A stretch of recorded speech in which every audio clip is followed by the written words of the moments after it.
Pendidikan Fisika, Fakultas Keguruan dan Ilmu Pendidikan. Di sini saya akan melakukan percobaan praktikum mengenai peristiwa benda tenggelam, melayang dan terapung. Sebelum kita akan mengetahui alat dan bahan serta langkah percobaan, kita mengetahui dulu tujuan dan dasar teori dari benda tenggelam, melayang dan terapung. Adapun tujuannya adalah untuk mengetahui hubungan gaya ke atas terhadap berat benda. Teori dasar dari 3 kemungkinan peristiwa yang terjadi jika sebuah benda dimasukkan ke dalam zat cair. Yang pertama, benda tenggelam. Benda dikatakan tenggelam jika berada di dasar zat cair. Benda tenggelam jika massa jenis benda lebih besar dari massa jenis zat cair. Yang kedua, benda melayang. Benda dikatakan melayang jika benda berada dalam zat cair tetapi tidak berada di dasar zat cair. Benda melayang jika massa jenis benda sama atau hampir sama dengan massa jenis zat cair, maka besar gaya sama dengan massa jenis zat cair. Yang ketiga, benda terapung. Benda dikatakan terapung jika sebagian benda masih muncul di atas permukaan zat cair.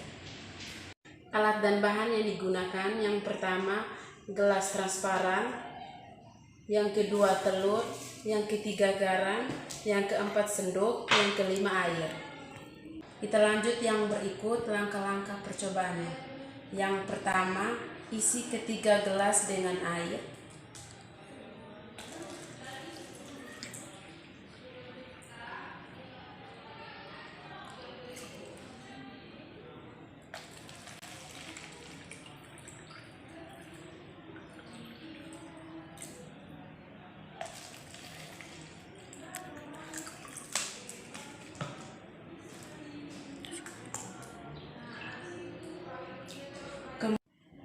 Kemudian isi garam dengan takaran 2 sendok dalam salah satu gelas.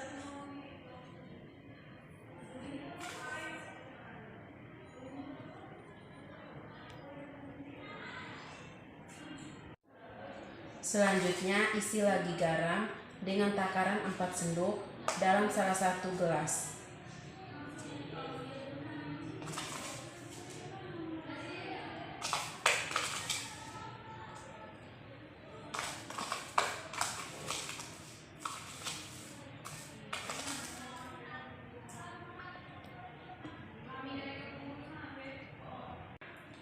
Dan untuk gelas yang ketiga, biarkan air murni tanpa garam.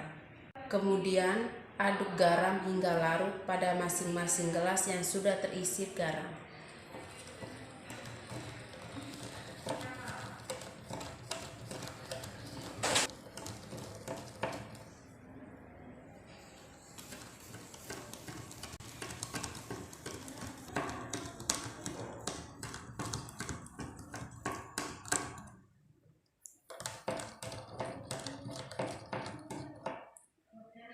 Selanjutnya, masukkan ketiga telur pada masing-masing gelas.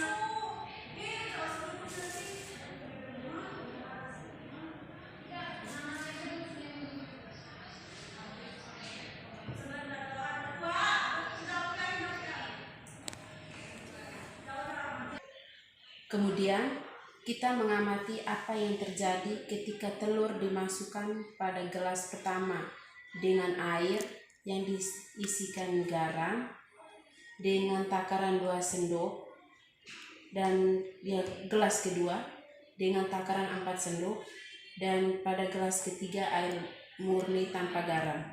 Yang pertama telur melayang, yang kedua telur mengapung dan yang ketiga telur tenggelam.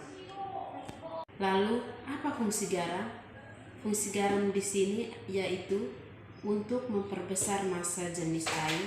Semakin banyak garam yang diberikan, maka semakin tinggi pula massa jenis airnya.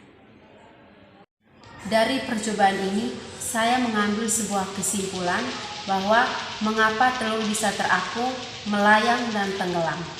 Mengapa telur terapung? Karena massa jenis telur lebih kecil dari massa jenis air garam, sehingga besar gaya ampuh sama dengan berat telur.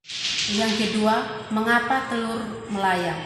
Karena massa jenis telur sama atau hampir sama dengan massa jenis air garam, sehingga besar gaya ampuh sama atau hampir sama dengan berat benda. Yang terakhir, mengapa benda bisa tenggelam? Karena massa jenis telur lebih besar daripada massa jenis air tawar, sehingga besar gaya ampuh lebih kecil dari berat benda. Sekian video praktikum dari saya, semoga bermanfaat. Terima kasih.